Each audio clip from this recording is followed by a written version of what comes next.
Bismillahirrahmanirrahim. Assalamualaikum warahmatullahi wabarakatuh. Oke, kembali lagi bersama saya di channel tercinta Ari Teacher Bahasa yang membahas tentang pelajaran bahasa Indonesia. Oke, kita melanjutkan pada tayangan sebelumnya, yaitu tentang puisi. Kita akan membahas tentang perbedaan puisi lama dan baru. Oke, selamat mendengarkan. Oke, perbedaan puisi lama dan baru. Puisi lama menggunakan bahasa Melayu, terikat pada rima dan bait. Kemudian memiliki sampiran dan isi, dan yang terakhir anonim, jadi tidak diketahui siapa pengarangnya. Beda dengan puisi baru. Kalau puisi baru menggunakan bahasa Indonesia, kalau puisi lama menggunakan bahasa Melayu, kalau puisi baru menggunakan bahasa Indonesia.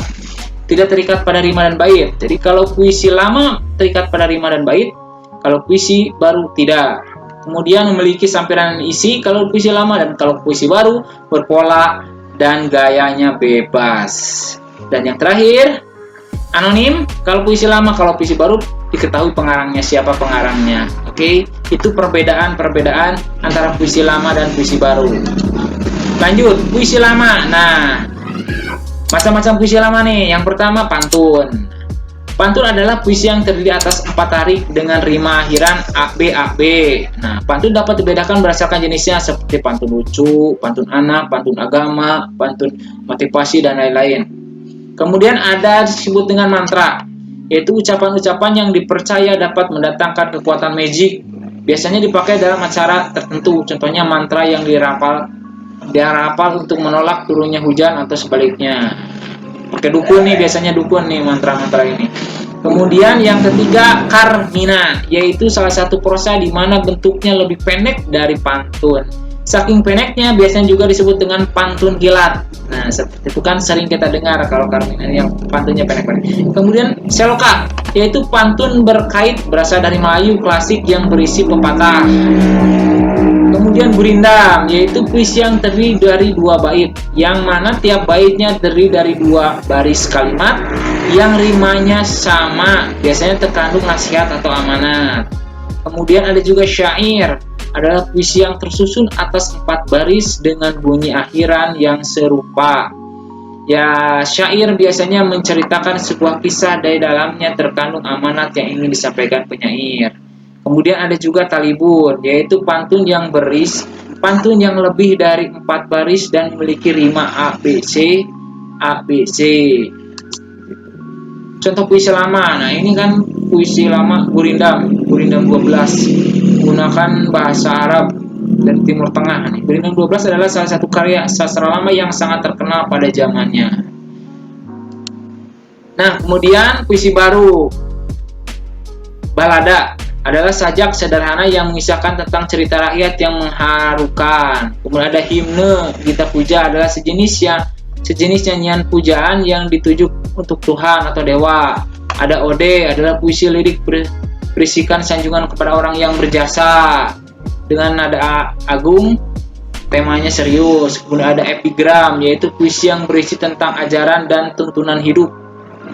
Kemudian juga ada romansa, yaitu puisi cerita yang berisi uluapan perasaan cinta kasih. Kemudian ada juga elegi, yaitu syair atau nyanyian yang mengandung ratapan dan ungkapan duka cita, khususnya pada peristiwa kematian. Elegi. Kemudian juga ada satire, yaitu puisi yang menggunakan gaya bahasa berisi sindiran atau kritik yang disampaikan dalam bentuk ironi, sarkasme, atau parodi. Ada juga distikon, yaitu puisi yang masing-masing bait terdiri dari 2 baris atau 2 seuntai. Kemudian terzina, yaitu puisi yang masing-masing bait terdiri dari 3 baris, 3 seuntai.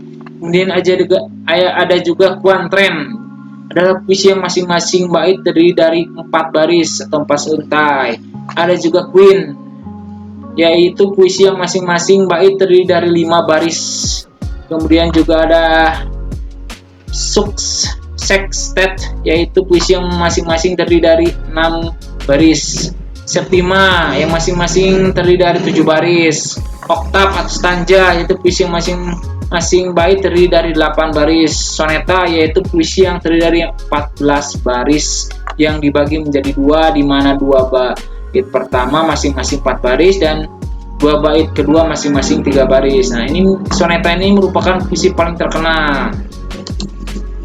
Contoh puisi baru. Nah, ini puisi karya Starji Column Bahri, memiliki tipografi yang unik dan makna yang mendalam. Nah, ini kawin seperti itu kan. Ini untuk puisi tragedi Winka dan Shinka.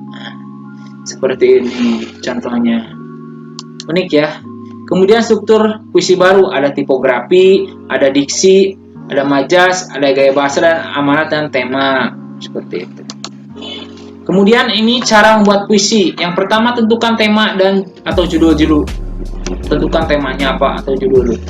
Dalam menentukan tema, pilihan tema yang menarik dan sesuai dengan topik yang berkembang di masyarakat, misalnya tentang tema gempa atau tema Ramadan atau kemudian tsunami, apa sajalah boleh, atau COVID-13 ya. COVID-19. Kemudian jika sudah menentukan tema, kemudian tentukan judulnya. Kunci memilih judul adalah jangan keluar dari tema yang Anda pilih. Judul jangan terlalu panjang, namun mewakili puisi yang akan disampaikan. Kemudian menentukan kata kunci. Jika Anda sudah menentukan tema dan judul, langkah selanjutnya adalah menentukan kata kunci. Akan dikembangkan menjadi kalimat, misalnya kata kuncinya yang dapat digunakan untuk satu larik. Kemudian yang ketiga, menggunakan gaya bahasa. Jadi gaya bahasa akan mempermudah puisi itu sendiri. Kemudian kembangkan puisi semenarik mungkin. Nah, ada 3 hal yang berkaitan dengan kata atau larik dalam puisi. Kata adalah satuan rangkaian bunyi yang ritmis, indah dan merdu. Makna kata yang mengandung banyak tafsir, mengandung imajinasi dalam tentang hal yang akan dibicarakan. Saat menulis sebuah puisi harus memperhatikan struktur dan unsur-unsurnya. Oke, mungkin cukup sekian dari saya. Mudah-mudahan bermanfaat. Mohon maaf apabila ada kesalahan dalam pengucapan, pelafalan, atau hal lainnya.